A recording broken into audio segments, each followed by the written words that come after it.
आज हमारे साथ हैं सुनील बाल्यान जी, किसान भी हैं और बिजनेसमैन भी हैं।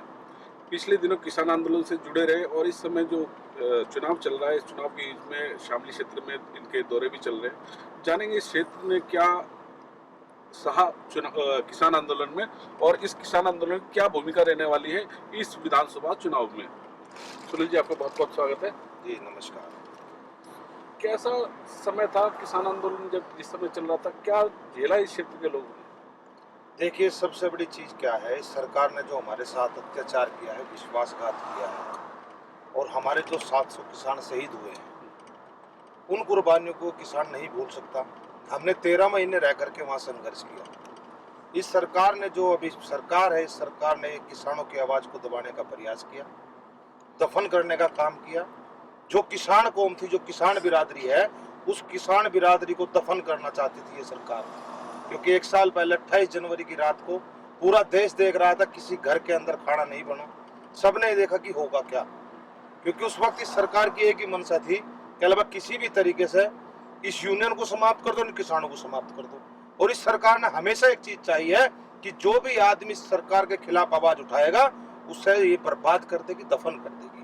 और जैसे मैं इस क्षेत्र का भ्रमण कर रहा हूँ, कई जगह मैं आता हूँ, जाता हूँ, लोगों के विचार भी सुनता हूँ। यहाँ पर इस बार भाजपा का कोई भी एजेंडा चलने वाला नहीं है। अब लोग जान चुके हैं और लोगों को पता चल चुका है कि इस सरकार ने सिर्फ तोड़ने के सिवा कोई काम नहीं करा। जाति धर्म के आधार पर बांटा, हिंदू मुस्लिम में बांटा, सिख ईसाई में बांटा, और उसके बाद जाकर के हिंदू के अंदर भी आए तो जाट कौम को भी अलग कर दिया, राजपूतों को भी अलग कर दिया, गुजरों को भी अलग कर दिया। तो ये बिल्कुल वही काम का है इनका, जो घोड़े अंग्रेज करते थे ना, तो फूट डालो और राज करो। इन्होंने वही काम कर रखा है। और ये सरकार इतनी निकम्मी सरकार हो चुकी है कि इन्होंने आज तक लोगों के घरों को भी तोड़ना शुरू कर दिया है। अब लोगों के घरों को तोड़ने का काम कर रही है, क्योंकि ये चाहते हैं कि अगर कोई आदमी इनके खिलाफ आवाज उठाएगा तो उसको बर्बाद कर देंगे। क्योंकि बहुत दिन पहले एक बात आई थी, क्या लगे, इब्राहिम लिंकन ने कहा था कि अगर भूखे लोग है ना, भूखे लोग कभी क्रांति नहीं कर सकते। और इस सरकार का हमेशा से मानना रहा है कि ये बोलते थे कि अच्छे दिन आएंगे, लेकिन अच्छे दिन क्या, कि जो हम खाना खाएं उनको ही अच्छे दिन माने। आज वही चीज है, अगर एक व्यक्ति को 2 टाइम पेट भर भोजन मिल रहा है तो वो उसको अच्छे दिन मान रहा है। और भूखे लोग क्रांति नहीं कर सकते, इनका ये मेन मकसद है। इन्होंने ये काम कर रखा है कि जो लोग अपने क्षेत्र में रह रहे हैं, जो किसान रह रहा है, वो 2-2 टुकड़े के लिए सरकार के ऊपर निर्भर हो जाए। तभी तो किसान की फसलों के दाम नहीं दे रहे, तभी तो किसानों को बर्बाद करने का काम कर रहे हैं। अरे जब देश के अंदर लॉकडाउन लगा हुआ था, पूरा देश बर्बाद हो चुका था, उस समय किसान अपने खेत में मेहनत कर रहा था और उस मेहनत के साथ साथ इसने जीडीपी को उठाने का काम किया, पूरे देश का पेट पाला। और आज ये सरकार, जैसे आज 31 तारीख है, आज हम पूरे देश के अंदर विश्वासघात दिवस मना रहे हैं, क्योंकि सरकार ने अब फिर दोबारा से हमारी भावनाओं के साथ खिलवाड़ किया है, हमारी आत्माओं के साथ खिलवाड़ किया है और हमारे जमीर के साथ खिलवाड़ किया है। पूरे भारत के अंदर आज विश्वासघात दिवस मनाया जा रहा है, क्योंकि इसने एक बात कही थी सरकार ने कि मैं जो तुम्हारे ऊपर मुकदमे लगे वापसी ले लूंगी। इस सरकार ने कहा था कि तुम्हें एमएसपी की गारंटी देंगे। उन्होंने मीटिंग करी, बताया, उन्होंने एक पूरा संगठन बनाया, उन्होंने क्या लगा, आप लोग बैठिए, एक समिति बनाई, लेकिन इस सरकार ने अपने वादों को पूरा नहीं किया और किसान कौम को आज भी बर्बाद करने का काम कर रही है सरकार। अच्छा, जैसे किसान आंदोलन में महेंद्र सिंह टिकैत जी के आंसू निकले और जयंत चौधरी हतरस जाते हैं तो उन पर हमला होता है, प्रेस से जब बात करते हैं, और दलितों से लगातार अत्याचार होता है, तो क्या आपके साथ ये जो किसान कौम है, ये अत्याचार इनके दिल में कहीं टीस है? देखिए, मेन चीज क्या है, पहले तो मैं जाऊंगा उसी 28 जनवरी की रात को। जब 28 जनवरी की रात थी, उस दिन क्या काम हुआ? उस दिन इस आंदोलन को समाप्त करने का काम था। उसी वक्त एक व्यक्ति का फोन आता है। उस वक्त एक खास व्यक्ति जो आज इस धरती पे नहीं है, इस धरती को छोड़ करके चला गया, श्री अजीत सिंह का फोन आता है और टिकैत साहब भावुक हो जाते हैं। उस वक्त उस व्यक्ति का एहसान हम कैसे भूल जाएंगे? उसके एहसान को हम अपनी जान देकर के भी नहीं चुका सकते। अजीत सिंह किसानों के मसीहा थे, है और रहेंगे, लेकिन इस सरकार ने जिस तरीके से आज भी बांटने का काम कर रही है, गलत जाटों के ऊपर गेम खेलना चाहती है। पूरे देश को बताना चाहती है कि जाटों के बीच में झगड़े हो, जाट आपस में लड़े, क्योंकि 2013 में भी इन लोगों ने ही काम करा था, जाट वर्सेस मुसलमान करवाए थे उन्होंने यहाँ पे। और अब फिर वही सफेद कार्ड से खेलते हैं, क्योंकि शतरंज में 2 मोहरे होते हैं, एक काला और एक सफेद। यह सरकार इस वक्त सफेद मोहरों से खेल रही है, ये चाहती है कि जाटों के बीच में झगड़ा करवा दो, क्योंकि कुछ भाजपा वालों का विरोध हो रहा है, गांव में नहीं घुसने दिया जा रहा भाजपा वालों को। और मैंने बहुत दिन पहले भी कहा था, मैंने बताया था देशवासियों को कि ऐसा माहौल हो जाएगा कि भाजपा के नेता गांव-गांव जाकर के पिटेंगे। वही काम आज इनके साथ हो रहा है, फोर्स को लेकर के गांव में जाते हैं। अब रही बात दलितों की, अब दलितों के साथ भी खिलवाड़ करते हैं, कहते हैं हम ही तुम्हारे ठेकेदार हैं। रही गुजरों की बात, गुजरों के साथ जो मिहिर भोज का अपमान इन लोगों ने किया, मिहिर भोज के नाम के साथ से जो गुजर शब्द इन लोगों ने हटाया, ये गुजर समाज के लिए बहुत बड़े अपमान की बात थी। और यह गुजर समाज के साथ भी एक सफेद कार्ड इन लोगों ने खेला। वो किस तरीके से खेला? इन्होंने एक गुजर को अपने ही क्षेत्र के यहाँ से जो जिम्मेदार व्यक्ति है उन्हें राज्यसभा में भेज दिया, उन्हें बना दिया, एमएलसी बना दिया, ताकि गुज्जर उसके बहकावे में आ जाएं। लेकिन गुज्जर बिरादरी को आज के वक्त नहीं भूलना चाहिए, क्योंकि जो इनका अपमान हुआ है उस अपमान का बदला अपनी जान देकर के भी नहीं चुका सकते। मिहिर भोज वंशज थे, है और रहेंगे, वो इनके प्रतिहार थे। अच्छा, अवतार सिंह भड़ाना बीजेपी में थे, जब मिहिर भोज का अपमान हुआ तो उनका कहीं ना कहीं घुटन महसूस होने लगी और उन्होंने बीजेपी छोड़ के फिर किसान लीडर जयंत चौधरी के साथ कंधे से कंधा मिला के चुनाव में आए हैं और चुनाव लड़ रहे हैं जेवर से। तो उनके मन में भी कहीं ना कहीं टीस है सरकार को लेके, ये कितनी बात? देखिए, ये तो पूरे गुज्जर समाज के अंदर आक्रोश है भाई। इन्होंने पहले खेला हिंदू मुस्लिम का खेल। मैं कहता हूँ 600 साल मुसलमान राज करके तब हिंदू खतरे में नहीं था, 200 साल अंग्रेजों ने किया तब खतरे में नहीं था, 70 साल कांग्रेस ने राज किया। अब वो कांग्रेस और भाजपा एक ही है, ये मैं तुम्हें बता देना चाहता हूँ, क्योंकि 70 साल कांग्रेस ने वही काम किया जो आज भाजपा कर रही है। 70 साल कांग्रेस ने डर दिखाया लोगों को, मुसलमानों को, कि तुम मुझे वोट दो नहीं तो हिंदू तुम पे कब्जा कर लेगा।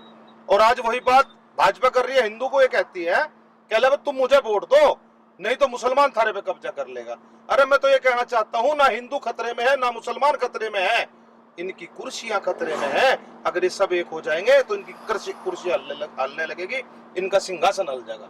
अच्छा, सरकार को होम मिनिस्टर को यहाँ उतरना पड़ा, अमित शाह जी को यहाँ उतरना, गृह मंत्री को यहाँ उतरना पड़ा, ऐसा सरकार को क्या नजर आ रहा है? किसान बेल्ट, गन्ना बेल्ट या पश्चिमी उत्तर प्रदेश सरकार के कहीं हाथ से निकलने वाला? देखिए, ये तो निकल चुका।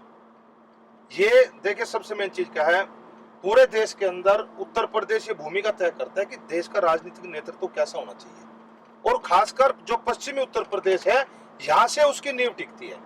अब पहले चरण में यहाँ पे चुनाव है और यहाँ पर जो माहौल है उस माहौल को बदलने के लिए देश के होम मिनिस्टर है, पहली तो बात उन्होंने कोरोना का प्रोटोकॉल तोड़ा, बिना मास्क के उन्होंने यहाँ पे प्रचार किया। क्या उसके लिए कोई कानून नहीं बनता क्या देश के होम मिनिस्टर पे लागू नहीं होता कोरोना? अब सबसे बड़ी बात क्या है, अब मैं इनकी बात बता देता हूँ, क्योंकि आज मैं तुम्हें बताना चाहता हूँ, पूरे देशवासियों को बता देना चाहता हूँ आपके चैनल के माध्यम से, कि ये भाजपा इको चैम्बर में फंस चुकी है। इको चैम्बर क्या है? जो हम बोलते हैं मुंह से वो सामने वाले को सुनाई देता है और वो गूंज करके डबल आवाज के साथ उल्टा आता है। क्योंकि जैसे अब की बार ये बोल रहा है कि 300 पार, ऐसे हरियाणा में बोला था भाई इतने पार, ऐसे इन्होंने दिल्ली में बोला इतने पार, सारी जगह सुपड़ा साफ हो गया। क्योंकि जो मीडिया है, जो किसी भी भाजपा वाले आदमी ने मुंह से निकाल दिया, उस चीज को जो गोदी मीडिया है वो उसी तरीके से प्रस्तुत कर रही है। वो लोगों को दिखा रही है हाँ अब की बार भी इतना पार हो जाएगा, लेकिन हरियाणा के अंदर क्या रिजल्ट आया, क्या रिजल्ट आया दिल्ली के अंदर, क्या रिजल्ट आया बंगाल के अंदर? ऐसा ही रिजल्ट अब की बार उत्तर प्रदेश के अंदर आने वाला है। क्योंकि जो ये मीडिया सर्वे दिखा रही है, जो ये बता रही है कि इतनी जीत रही है भाजपा, मैं कह रहा हूँ जिस दिन वोट खुलेगी उस दिन देख लेना, इस भाजपा का नामो निशान उत्तर प्रदेश के अंदर से समाप्त हो जाएगा। यहाँ का जो मुस्लिम है वो भी किसान है, क्या वो भी आपके साथ कंधे से कंधा लगा खड़ा? देखिए, सबसे बड़ी चीज क्या, हमारी कौम है किसान, हम हिंदू मुस्लिम में नहीं बढ़ते। जो मुसलमान है, मुसलमान ने अपना पूरा मूड बना रखा है इस बार। मुसलमान ने एक चीज सोच रखी है कि अलग सबसे बड़ी देशद्रोही पार्टी यही है भाजपा। क्योंकि अगर भाजपा से कोई अलग है तो सभी देशद्रोही बताता है। हमें बताया खालिस्तानी, पाकिस्तानी, आतंकवादी, सब नाम तो दिए। एक साल बाद जाकर के देश के प्रधानमंत्री ने कहा क्या तुम देशभक्त हो, भाई तुम किसान हो, एक साल बाद जाकर के। और आज मैं अगर भाजपा का विरोध कर रहा हूँ तो आज मैं देशद्रोही हूँ। कल मैं भाजपा में चला जाऊं तो उसके पास पता नहीं कौन ठप्पा जो पिछवाड़े में मारते सार कहते देशभक्त हो गया। आज पूरे देश के किसान ने, जो मुसलमान है, मुसलमानों ने भी अपना मूड बना रखा है कि इस पार्टी को बाहर निकालने का काम करेंगे और वे कहीं भी अलग दो फाड़ नहीं होंगे, एक रास्ते से निकलेंगे। और देश के अंदर जो अब चुनाव चल रहा है ये हमारे देश के भविष्य को निर्धारित करेगा। क्योंकि सबसे बड़ी चीज क्या है, उस आदमी का एहसान कैसे भूल जाए जिसने 28 तारीख की रात को हमारी जो किसान बिरादरी उसको संभालने का काम किया। उसके लड़के को कैसे अकेला छोड़ देंगे ये लोग जिसने हमारे हकों की आवाज उठाई। उस आदमी का नाम कैसे भूल जाएंगे जिस आदमी ने जाकर के हाथरस में जाकर के डंडे खाए। उस आदमी का नाम कैसे भूल जाएंगे जो लखीमपुर तक उन भाइयों का दर्द पूछने के लिए गया। इस सरकार ने तो रास्ते बंद कर दिए थे, रात के समय हम भी लखीमपुर खेड़ी पहुंचे और वो लड़का भी गया। आज वो लड़का अकेला नहीं रह सकता। जयंत चौधरी के साथ इस क्षेत्र की जनता कंधे से कंधा मिला करके खड़ी हुई है, एक भी वोट इधर का उधर नहीं जाएगा। अच्छा, बात करें जयंत चौधरी ने जो यहाँ से प्रतिनिधि चुना है आपके बीच में, प्रसून चौधरी जी, उनके साथ कैसा एक्सपीरियंस है और वो क्या है उनकी ग्राउंड रिपोर्ट, कैसा लोगों में आने जाना है, किस तरह का करेक्टर है? देखिए जैसे मैं व्यक्तिगत रूप से भी जानता हूँ, व्यक्ति बहुत अच्छे हैं, स्वभाव के भी अच्छे हैं और क्षेत्र में पहले काम भी किया है, पहले जिला पंचायत भी रहे हैं वो लोग, तो उनका स्वभाव अच्छा है। लोगों की जो मनसा है वो भी बहुत बढ़िया है और इस जो टिकट को चुना है बहुत अच्छे तरीके से चुना है। बहुत तगड़ी चोट दी जाएगी क्षेत्र से, शामली क्षेत्र से। शामली क्षेत्र से सबसे पहला पिलर यही गिराएंगे इस भाजपा का, क्योंकि आज के समय जो माहौल में देख रहा हूं, मैं क्षेत्र में घूम रहा हूं तो भाई हर जगह प्रशंसा हो रही है। प्रसन्न चौधरी नाम है और प्रशंसा पूरे क्षेत्र में हो रही है। तो प्रशंसा उसी व्यक्ति की हो सकती है जो आदमी प्रशंसा के लायक हो, तो वो व्यक्ति प्रशंसा के लायक है और उसको ये जनता, यहाँ की जनता बहुत भारी बहुमतों से विजयी बनाएगी। पश्चिमी उत्तर प्रदेश से मानना जाए कि भाजपा का क्लीन स्वीप है। हाँ जी, भाजपा मिशन क्लीन स्वीप। देखना इनका एक और देखो तरीका, इन लोगों ने क्या काम किया। जैसे कोरोना है, इन्होंने क्या काम किया, जो दूसरी पार्टियां थी वो पार्टियां सोशल मीडिया पे इतनी एक्टिव नहीं है, इनको सोशल मीडिया को एक्टिव करना होगा। लेकिन भाजपा ने अपना नमो ऐप तक बना दिया, गांव गांव उनकी गाड़ी खड़ी हुई है प्रचार प्रसार के लिए। लेकिन अगर आप करोगे तो आपके ऊपर चुनाव आयोग का भी पहरा है, लेकिन भाजपा के ऊपर किसी का पहरा नहीं। भाजपा ने पहले से तैयारी कर रखी है, उसको पता है भारतीय जनता पार्टी को किस तरीके से चुनाव लड़ना है। वो डिजिटल तरीके से चुनाव लड़ रही है और आज के समय जो दिन है हमारे पास, इन्हें भी जितने भी ये पार्टियां हैं इन्हें डिजिटल हो जाना चाहिए। ज्यादा से ज्यादा लोगों तक डिजिटल के माध्यम से, सोशल मीडिया के माध्यम से इनको एक्टिव होना चाहिए, क्योंकि कहीं पर भी अब सभा नहीं होने देंगे लोग। इन्होंने अपनी सभा कर ली। देश का प्रधानमंत्री अगर भाषण देता है तो पूरे देश की जनता देखती है, क्योंकि उन्होंने तो मीडिया पहले खरीद रखी है ना, तो उसको देखेगा हर कोई। इनकी ऐप बनी हुई है, इनके साथ सारे के सारे व्यक्ति ऐसे हैं जो उनके प्रचार प्रसार करते हैं। आईटी सेल इतनी स्ट्रॉन्ग कर रखी है, लेकिन इस बार इनकी ना तो आईटी सेल चलेगी, ना इनकी ये जो न्यूज चैनल इन्होंने इकट्ठे कर रखे ना वो न्यूज चैनल चलेंगे। इस बार तो जनता और किसान जब जो फैसला लेंगे वो अपने अंगूठे की दाब से अपना बटन दबा करके वोट का, तब जाकर के इनको छोड़ देंगे। बात करा जाए यहाँ युवाओं की, तो पिछले 5 सालों से यहाँ फौज की भर्ती नहीं आई और लगातार यहाँ से किसान जो पुत्र हैं, मोमडन हैं या किसी भी कास्ट से हैं, वो लगातार फौज में सेवा देना चाहते हैं। फौज में हर दूसरा या तीसरा फौजी भी शायद आपके क्षेत्र से ही आता है, जहाँ तक मेरा मानना है। तो ये क्या सरकार की मंशा रही? युवकों को बेरोजगार करने का कोई प्लान था, क्या था? देखिए सबसे बड़ी बात क्या है, मैं कहता हूँ जो पुलिस प्रशासन के भी लोग हैं या आर्मी में लोग हैं, सब किसान के बच्चे हैं। किसी एक भी नेता का बच्चा फोर्स के अंदर नहीं है, ना सेना में मिलेगा ना आपको पुलिस फोर्स में मिलेगा।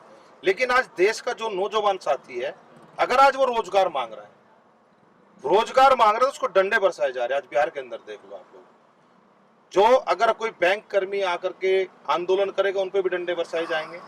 डॉक्टर है, डॉक्टरों को भी। लेकिन सबसे बड़ी चीज क्या है, इस सरकार ने सबसे पहले खाया इस देश का रोजगार। इसके नौजवान जो युवा है उनको बर्बादी की कागार पे लेकर के आए हैं, क्योंकि कोई भी रोजगार ऐसा नहीं दिया इन लोगों ने कि कोई भी व्यक्ति बढ़कर के अपना रोजगार कर ले। बड़ी खुशहाली से हर आदमी चाहे प्राइवेट नौकरी कर रहा, सरकारी कर रहा था, लेकिन आज के टाइम इन्होंने क्या कहा, पकौड़े तल लो। आपने देखा होगा MBA चाय वाला, MSc चाय वाला, वे लोग चाय की दुकान खोल करके बैठे हैं। ये मेरे देश का दुर्भाग्य है कि हमारे से कम पढ़े लिखे व्यक्ति हमारे ऊपर राज कर रहे हैं। एक अनपढ़ व्यक्ति, और देश का जो प्रधानमंत्री है उसकी शिक्षा देख लो, जो हमारे उत्तर प्रदेश का मुख्यमंत्री है उसकी शिक्षा देख लो, और MBBS MA करने वाले, MSc करने वाले वे लोग चाय बेच रहे हैं, और पूजा पाठ करने वाले लोग इस देश पर राज कर रहे हैं। क्योंकि बहुत पहले इब्राहिम लिंकन ने कहा था, जनता को नेता वैसे मिलते हैं जैसे जनता स्वयं होती है। और आज हमारी किस्मतों का फैसला ये सरकारें कर रही है बैठ करके। आज हमारा देश जो मांग रहा है वो रोजगार मांग रहा है। हमारे देश का नौजवान साथी अपने फसलों के अपने अपने लिए शिक्षा मांग रहा है, अच्छी शिक्षा मांग रहा है। हमारे देश को आज अस्पतालों की आवश्यकता है, लेकिन ये क्या बना रहे, मंदिर मस्जिद। आप देखोगे अगर किसी भी चैनल पर जाओगे वहां मंदिर और मस्जिद का मुद्दा मिलेगा। आप क्षेत्र में जाओगे हिंदू मुस्लिम का मुद्दा मिलेगा, कहीं तुम्हें ऐसा मुद्दा मिलेगा जाटों का भूस भर दिया, उन्होंने कह दिया वो भर दिया। ऐसे ऐसे शब्दों का इस्तेमाल करेंगे ताकि लोग उग्र हो जाए।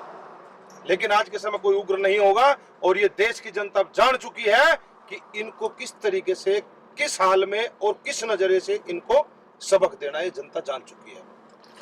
हमारे बीच थे किसान नेता सुनील जी, और इनका जो मानना है वो पश्चिमी यूपी की भाजपा में क्लीन स्वीप होता दिख रहा है, और हमने इनसे बात करी। बहुत बहुत धन्यवाद।